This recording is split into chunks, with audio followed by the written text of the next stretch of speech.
अस्सलाम वालेकुम नाज़रीन, आऊं आहियां मोहम्मद उस्मान मल्ला। सर्वेच न्यूज़ जे सभिनी ॾिसंदड़नि खे भलीकार। बुलेटिन में शामिल कंदासीं हिन वक़्त जी हिकु अहम ख़बर।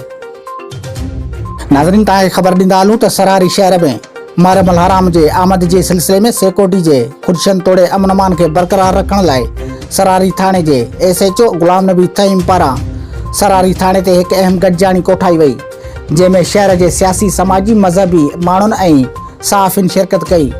उन मौक़े ते SHO सरारी चयो त SSP सांगड़ उस्मान गनी सिद्दीकी जे ख़ासि हिदायतुनि ते शहर में मुहर्रम अल हराम ॾिहाड़नि दौरान सिक्योरिटी खे निहायती सख़्तु करे अमन अमान खे क़ाइमु रखण जो हुकुम कयो वियो आहे, जंहिंखे यकीनी बनायो वेंदो।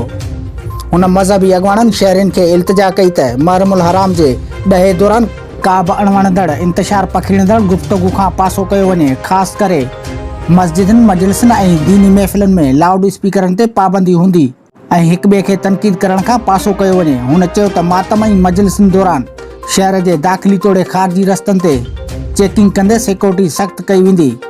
SHO सरारी एले तशी जे अॻवाननि खे ख़ासि हिदायत कंदे चयो त जेके रूट तव्हांखे ॾिनल आहिनि उन्हनि ते ऐं जेको टाइम टेबल आहे उन टाइम टेबल ते क़ाइमु रहिजो। उन मौक़े ते जमायत अहले सुन्नत जे अॻवाननि मौलवी अब्दुल गफ़ूर बिरोई, सुन्नी तहरीक पारां मौलवी मुरसलिन अहमद राजपूत, जॾहिं त एले तशी पारां सैयद हसनैन शाह ऐं सहाफ़ी उस्मान मल्ला ऐं ॿियनि शिरकत कई।